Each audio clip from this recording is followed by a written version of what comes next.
Hello, everyone. I am feeling pretty calm as I start recording this episode of my vlog, which is pretty uncommon for a stage 4 cancer patient.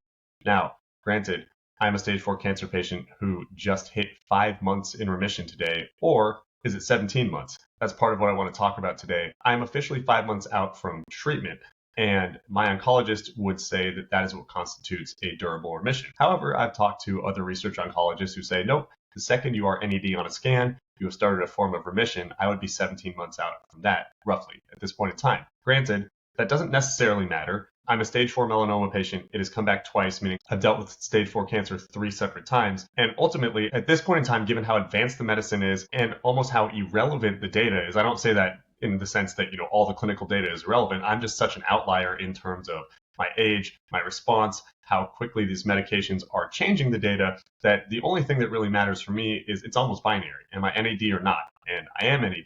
NAD meaning no evidence of disease. And that's the best place you can sit. So I am pretty content in that sense. And I have been for the better part of the last 5 months, but as I've talked about so many times on this vlog, the mental health battles of being a cancer patient aren't necessarily how are you responding to treatment? Are you in treatment? Is it going well? I mean, that's the biggest component of it. Obviously, you need to respond well physically in order for this to mean anything in a long-term sense. But I have had the good fortune or the luxury of understanding that my trajectory has been good. So for me, it's more systemic. It's around me. How do I calm myself down about being a guy in his mid 30s who just has to deal with cancer over and over, as I've had essentially boom bust cycles of being diagnosed, being in treatment for a year, and then recovering everything around me, including my identity, my ability to work, my ability to socialize, my romantic connections, my ability to hang out with friends. You name a component of life and everything gets touched by cancer. And as I've also talked about so many times on this vlog, there are skills in recuperating each of these elements, and they're not always the same. I'm at a different point in my life where I was at 30. I am dealing with different parameters for work in my life, in my living situation. Like, all these things are so dynamic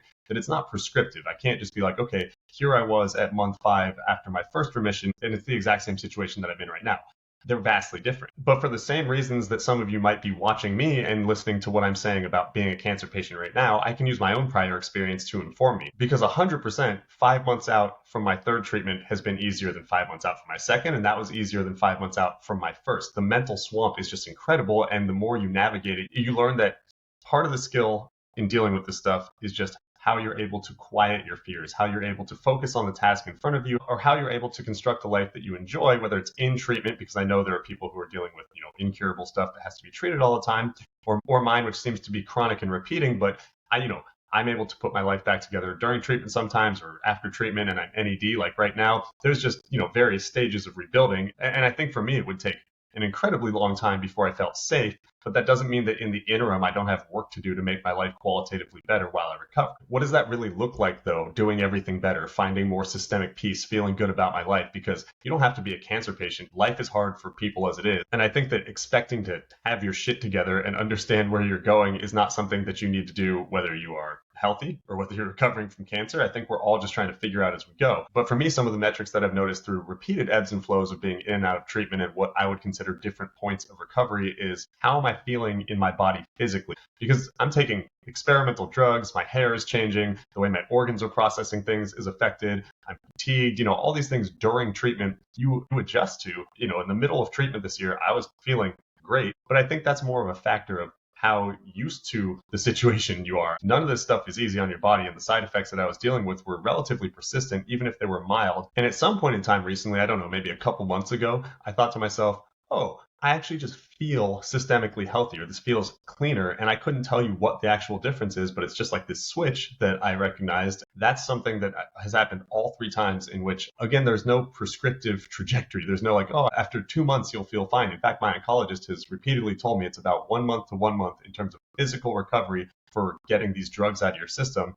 And 5 months is well ahead of pace, so I have to be happy about that. But you could go back one sentence ago to which I was saying there's nothing prescriptive. I mean, 1 month to 1 month doesn't mean shit. I feel good now, but I might feel bad in a month. None of this stuff is charted territory. We are all kind of science projects. So that means it's up to me to keep assessing things without driving myself crazy, because if you keep doing sanity checks and physical checks, I mean, you just turn yourself into a hypochondriac or someone who's neurotic about how things are going. But, stage 4 cancer patients probably have the most impetus to be hypervigilant. And one of the things that I am consistently trying to assess is how at peace do I feel? How is my mental health within whatever is happening in my life? Because my goal, whether I'm going to hit it or not, is to just continue living a full life rather than just suffering and existing through cancer treatment. Like, I've been very fortunate to be able to do that. There's no guarantee moving forward, but I do know that within all of these time periods, my focus has been, okay, I'm going to make it. I'm going to make this happen. I'm going to survive cancer. And, so far so good. But that has come at the cost of being in this completely transformed mental state every time I go in and out of treatment, because how could you not feel lost in whatever the situation is? And so a benchmark, which I talked about right at the beginning of this episode, is I just feel calm today. And just like that aha moment where I realized that, oh, I feel physically clean, like I don't feel these drugs in my system right now, there is a mental cleanness that I feel where I know that cancer is not driving all of my actions. I'm not reacting to the stress of being in cancer treatment or coming out of it. All of a sudden, I'm taking on normal life stress, which granted, I'm not as used to right now. I just took a new job. I just hosted a college reunion with all my best friends, which was fucking incredible. That is still stressful though, as I'm the one who plans it and hosts it. I just got engaged. We're now planning for a wedding. It's the holidays. I've had to travel a few weekends in a row, which to my own credit, I did great this holiday season, but I was gearing up for what if I do get travel anxiety. It's this boatload of stressors that all of a sudden I am welcoming because they're not the same stress as cancer. My fiance was talking to me the other day and she said, your face just looks so much different. There's something about you. And it is, there's this tension that I carry all the time when I'm in treatment. And it takes a long time to get outside of that. But like I said, there are just checkpoints where you go, oh, I'm not like holding my body, tense all the time. I'm not carrying the stress in my face. I am able to move forward in making my life better, which again, that's got to be your baseline goal, because even if you can't quantify it all the time, and even if you have to circle back and come to these realizations, it's nice to know that it's possible after a third round of stage 4 cancer treatment. And even as I describe this calmness, this serenity that I've found right now, I'm getting my hip replaced in 3 weeks. That shows you the absolute lunacy that going through cancer so many times has driven me to. I don't view getting the head of my femur cut off and a socket putting into my hip and a major intensive surgery, I don't view that as that scary. I'm sure when I get towards the surgery date, it's going to freak me out a little bit more, but we're 3 weeks to it and I'm hanging out. And I'm sure I'll make an episode about that soon. But it's just kind of indicative of how much I've been through, how much I can tolerate, and how much it actually takes to find equilibrium. That's what has surprised me over and over and over.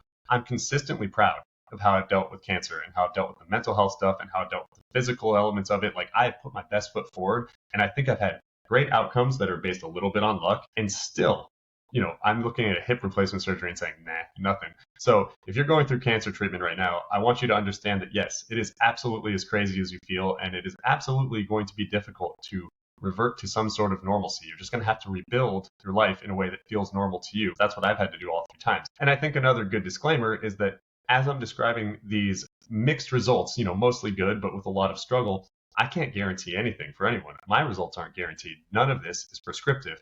But I think the reason that I'm so into talking about these milestones and bringing up how I feel during them is that I wanted examples of people who were going through a similar situation to me, and I wanted to hear them talk about little things that they were doing to make it better, or moments in which they realized it could get better. And so that's why I make these updates every month of Remission. That's why I talk about how I am constructing my life, the way in which I feel physically and mentally, because I know there are plenty of cancer patients out there who are saying, holy shit, does this ever end? Will I ever feel normal? Can I continue my life? And like I just said, I cannot promise that you'll get a result, but I can promise that it's possible. I am an example of that. I've done it 3 times, and I have to keep reminding myself the promise I'm making isn't just to you as you watch this. I'm saying this out loud so I believe it more and more, and I can retain the focus that I have in just making my life better. Because again, it's this binary outlook. I'm going to get through this, or I don't have to worry about it. So even something as ridiculous as saying that is how you can derive your peace in treatment, in remission, whatever. You just keep putting one foot in front of the other and hoping for the best. And right now I'm experiencing a good time.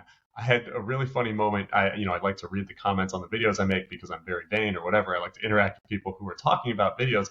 And one guy said, man, all you do is make videos about being in remission. Now, granted, I'm sure this isn't someone who has watched a lot of my content, but he's kind of true. I've done a lot of treatment. I've been in a lot of remission, and I talk about it a lot because these are the things that I think I have more control over. I have more control over my mental health than I do over how well my body responds to treatment. You got to show up and do it, and I've done all the things that I can to prep my body in my estimation, but there's a lot of luck involved in that. Your mental health, yeah, there's some luck in that too. But the more that I talk about it out loud, the more I engage in this form of back and forth cathartic, vlog therapy, for lack of a better term, the better off I'm going to be. And the hope is that if you're watching this and you're going through cancer treatment or you have a loved one who's also dealing with it, that it helps you too. So on that note, I'm going to wrap it up here. I always like to thank you for spending the time watching and hearing my updates. I wanted to let everyone know that things are going well, and I will be back with you soon for another very intensive medical update when we talk about getting my hip replaced. Until then, I hope y'all are doing great. Thank you one more time, and I'll talk to you soon. Bye.